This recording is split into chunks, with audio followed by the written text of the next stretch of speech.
You were Samuel Torres. Mr. Torres, you're charged with driving while intoxicated. It's elevated to a Class A misdemeanor because of the high blow, so you're facing up to a year in jail and or a $4,000 fine. We're going to do probable cause. You have the right to remain silent. Anything you say can or will be used against you. You have the right to have an attorney present. If you cannot afford one, one will be appointed to you, sir. Yes, Judge. Okay. On November 14, 2024, the officers observed the defendant's motor vehicle make a wide right turn at an intersection with a dividing concrete median, accelerate at a high rate of speed from the intersection, failed to maintain a single lane, moving halfway into the center lane before returning to the outside lane, cross over a solid white line into a bike lane before returning to the lane, and the officer observed other cars in the area. Over makes the case way more serious. Quick question. Do you think he was just scared of being towed or trying to avoid a DWI bust while this isn't just sloppy driving? Crossing lanes, blocking traffic, and refusing to pull. At the time, rendering the failure to maintain a single lane dangerous to the other motor vehicles. The defendant's motor vehicle stopped at a red light and remained stopped after the light turned green, obstructing traffic, and the officer then initiated a traffic stop once the defendant's motor vehicle finally proceeded through the intersection. The officers had to travel approximately 0.5 miles from the original location as the defendant continued to drive. The officer made contact with the defendant, the driver, and the officer observed bloodshot eyes, an odor of an alcoholic beverage, and the defendant stated he did not immediately pull over because he lives at the apartment complex where the traffic stop was eventually performed and did not want his vehicle towed. The defendant stated he was coming from his sister's house, and the officer observed the defendant using the motor vehicle to regain balance. The defendant stated he had one Long Island liquor drink that he was currently consuming inside the motor vehicle, and the officer found a frozen daiquiri still frozen and half consumed on the passenger side of the floorboard. So he's drinking while driving? Yes, Judge. And the officers performed standard field sobriety test, HGN 6 out of 6, walk and turn 7 out of 8, one leg stand 3 out of 4. The defendant was read the DIC and consented to breath. The results were 0.1. This is classic courtroom tough talk. Judges sometimes use over-the-top examples to make it crystal clear. No excuses, no exceptions. But what do you think? Is this scare tactic effective or over-dramatic? 5.1 and 0.160. Mr. Torres, do you have a Texas driver license? Yes, sir, I do. I'm now taking away your privilege to drive. You are not allowed to drive at all for any reason. And I don't give a rat's behind what your excuse is. If I find that you drive, I can have a contempt hearing. You can be facing up to 6 months in jail and a $500 fine every time you get into a car and drive. Do you understand? Yes, From now on, you'll be taking the Dodge Patas. This is an affidavit that you're going to be signing with me today, promising me. And I don't care what your excuse is. If there's a burning building with 50 kittens you have to save, you get into a car and drive, we will have issues.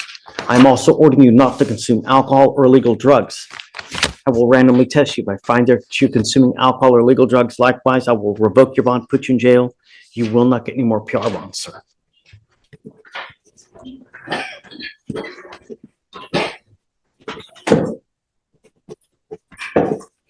Any prior DWIs, Alex?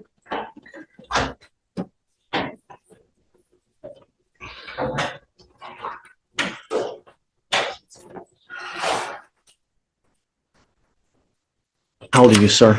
Mid-30. What do you do for a living? I'm a mechanic. How much money do you make a month? About 24 right now. Who do you live with? My wife, my sister, my daughter.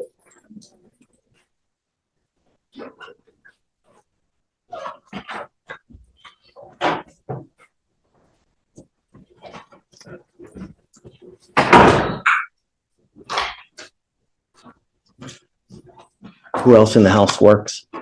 Just me. Apply for an appointed lawyer, sir. So help me. Any issue, Mr. Torres, if I set your bond $5,000 to $10,000 and you ain't got anyone to pony up that kind of money, you will be stuck like Chuck until this case is over with. Make wise decisions while you're out there, because if you don't, I'm going to keep you. Do you understand? Yes, sir. Okay. Do you mind giving me an application, please? Have you application for an appointed lawyer? I need you to fill out everything. Don't just put zeros, because I'm going to send it right back to you. I'll have you sign a reset with Victoria. You're going to have to meet with Fliescher for your bond conditions, and then we'll have you take a seat in the jury box. Vasquez, Guillermo. Jaquan Peterson. Yes, sir. Mr. Peterson, you're charged with reckless driving. You're facing up to 30 days and or a $500 fine.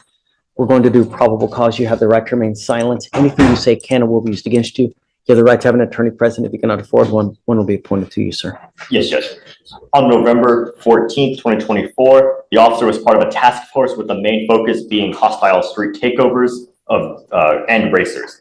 A large group of motor vehicles were meeting at the 11700 East Freeway in a parking lot in Harris County, Texas, when the officer observed the defendant's motor vehicle enter an area of the parking lot and begin to spin his... Si tú hablas, te pongo en la cárcel.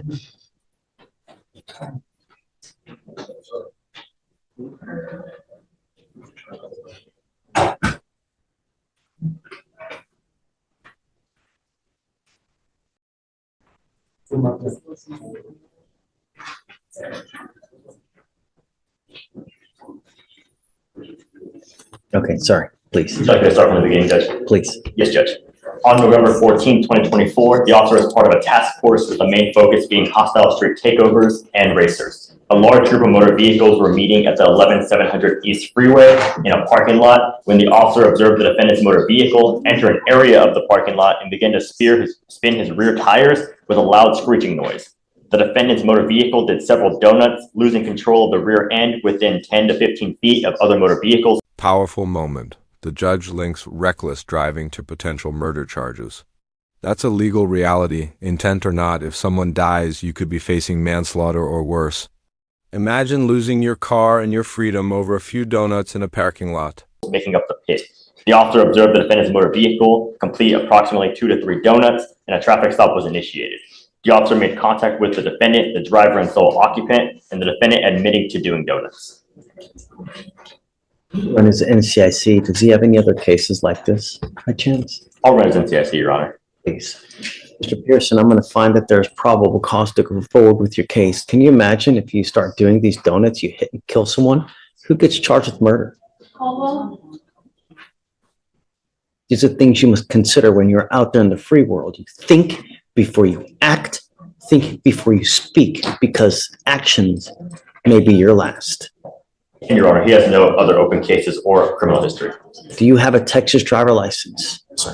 Do you have liability insurance in your name? Can you run this license, It's please? eligible, Your Honor. I'm ordering you as a condition of your bond not to participate in activities like this again.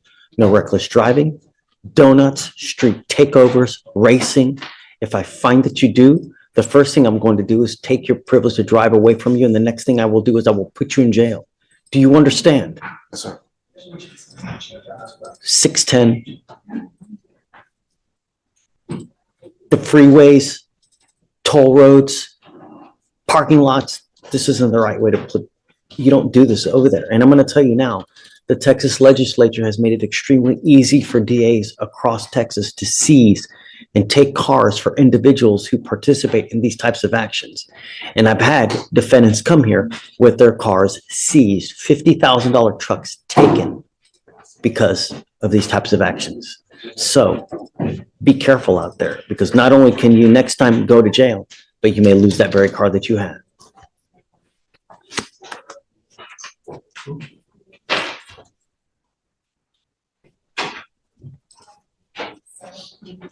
Can you follow those conditions, please? No donuts, reckless driving, etc.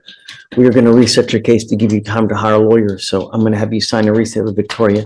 After that, we will have you take a seat in jury box while we get your bond conditions. We'll have you sign it, and then you'll be free to go. When you come back, please have a lawyer, sir. Judge Potter, page 16. Hey. Robert Potter. Mr. Potter, you're charged with driving while intoxicated. You're facing up to 6 months in jail and or a $2,000 fine. We're going to do probable cause. You have the right to remain silent. Anything you say can or will be used against you. You have the right to have an attorney present. If you cannot afford one, one will be appointed to you, sir. Yes, Judge.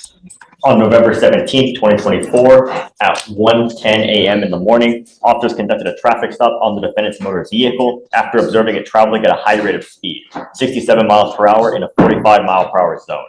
Upon contact, the officer observed the defendant to be the driver and sole occupant and observed him with slurred speech, strong odor of an alcoholic beverage, and bloodshot, glassy eyes. The defendant admitted to drinking and scored himself as a 5 on a 1 to 10 intoxication scale. Standard field sobriety tests were conducted, HGN 6 out of 6, walk and turn 7 out of 8, one leg stand 2 out of 4. The officer observed the defendant to be disoriented, drowsy, had slow and sluggish reactions, was uncoordinated, unsteady, as well as disoriented during the tests. An inventory search of the defendant's vehicle revealed a 12-pack of 12-ounce Modelo's in the back seat, as well as a 6-pack of 14-ounce Michelob Ultra with 1 container left. The DICs were read and the defendant consented to breath, the results being .097 and .099. Is there any evidence that he's consuming while he's driving? No, Your Honor. Mr. Potter, I'm going to find that there's probable cause to go forward with the case. Do you have a valid Texas driver license? Do you have valid liability insurance Yes, sir. in your name? Yes, sir. Are you sure? Can you run his license, please? Any prior DWIs? No, Your Honor.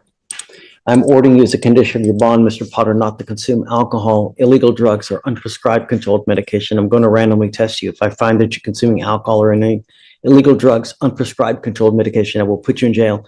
No more PR bonds. Do you understand? Yes, sir. How old are you, sir? 19. What do you do for a living? Gold maker. Work. Never find. How much money do you make a month? We're going to reset your case to give you time to hire a lawyer. So I will have you go to Victoria, sign a reset. I'll get you with Fliescher for your bond conditions, and after that, you'll be free to go. Be careful. Don't use. I don't care what your excuse is. If I find that you're using, there's a one-way trip. You understand? Yes, sir. Okay, man. Come on. All right, Judge, next is You said paid at 8? page 8. Okay. Tatiana Green. Good morning. Ms. Green, you're charged with assault of a family member. You're facing up to a year in jail and or a $4,000 fine. We're going to do probable cause. You have the right to remain silent. Anything you say can or will be used against you. You have the right to have an attorney present. If you cannot afford one, one will be appointed to you. The complainant and the defendant have been married for 3 years. On November 17, 2024, officers were dispatched to a welfare check at a residence in Harris County, Texas, where the officers met with the complainant, who stated that the defendant and the complainant were having marriage issues due to the defendant cheating. The complainant stated that on November 17th, he observed the complainant laying on the couch he observed the defendant laying on the couch talking to another man on the phone. An argument then ensued. The complainant stated the defendant grabbed a curtain rod and hit him twice on the leg while he was laying in bed. The complainant stated he called 911 because he was worried about safety and needed help. Just before the officers arrived, the defendant bit the complainant's left arm, causing pain. The officer observed the injury on the complainant's arm. Do we know if he wants to have contact with her? I'll read the RIF, but RIF was performed, so. Okay.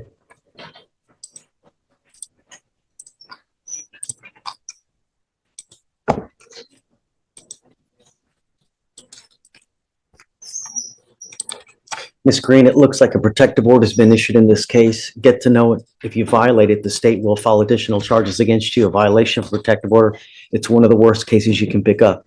Until I know that he wants to have contact with you, I'm barring you from having any contact with this person. Do you understand? Yes, sir. So it appears that the complainant does not want contact and the complainant is moving out in order to make sure no Got contact. it. Okay, do you have a child with this person?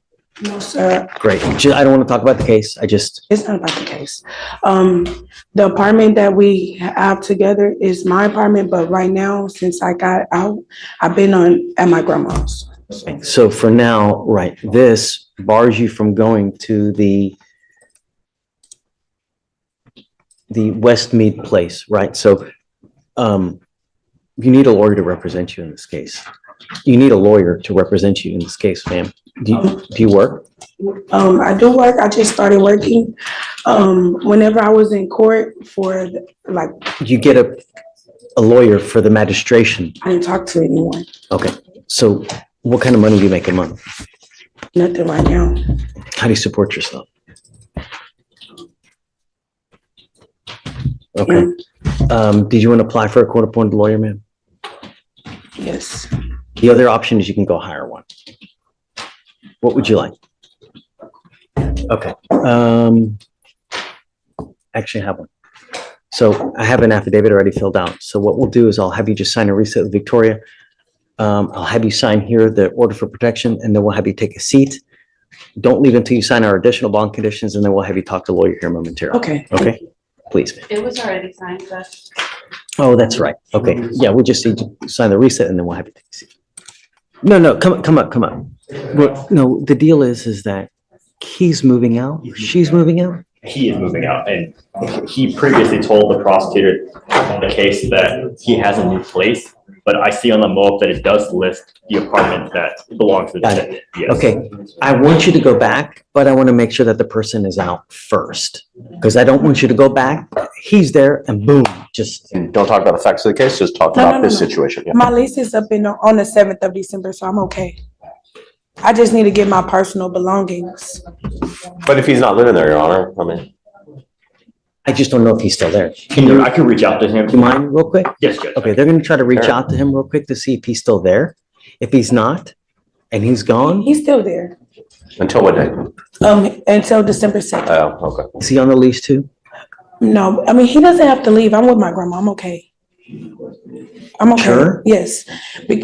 Yes, Well, is there also, I don't want to exclude you from your own home. is there a no contact too? it's okay because Yes, Judge. Yes. Did a no contact because he What's a doesn't, no contact? Yeah. it's over. Allegedly. Till next month? I don't know. You never know. Time heals, right? Okay, so you're for sure not going back there. He's I can gonna, get back. but what about December 2nd when he leaves? Do you need to go back? You said December 2nd he's getting out of there? Well, he gonna communicate with my mom and my sister. That's how we've been conversing. So let's do this. I'm gonna have Alex reach out to him. At a minimum, let's see when he's gonna go out. That way you have an idea. He's gone and you can go back because Can your family go get your stuff if need be? Yeah, I mean, probably a lot of And stuff. the reason we're bringing this up is because if you go to that address I know, and he calls the cops, I know. even if he tells you, invites you, Mhm. even if he's gone, Mhm. you will get I charged know. with a new charge, and I don't want that happening. So if he's out December 2nd's his last day, do you want to come back to court December 3rd? And we can, I have to remove that residence restriction off. So if you go back, you don't get in trouble. You don't have to do because I'm about to move. My lease is over. right, but who's gonna get your stuff out of it? But it's because it's only right that he lives the rest there because he paid the rent for this month.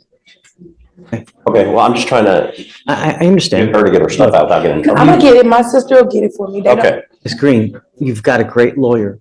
If you ever need anything, reach out to Greg. Yes, sir. Greg knows how to get a hold of me and we can always work something out. Yes, sir. Just the worst possible thing you can do is take matters into your own hands, go over there, or because you'll end up picking up a new charge and then things will really go sideways quick. So just please don't. If you ever have any questions, reach out to Greg, you know, he'll always talk to you and yeah, I mean, we're always here as well. You know, Okay. we live here. So okay, so then just I'll do a regular reset, and if you need something moved up, let me know and I'll get you here. Okay. Okay? okay, all right, man. All right. Am I able to leave? Not yet, I'm gonna give you a reset. Let's get you the reset Yeah, just of all the paperwork. All right, thank you, Judge. Okay, thanks, Greg.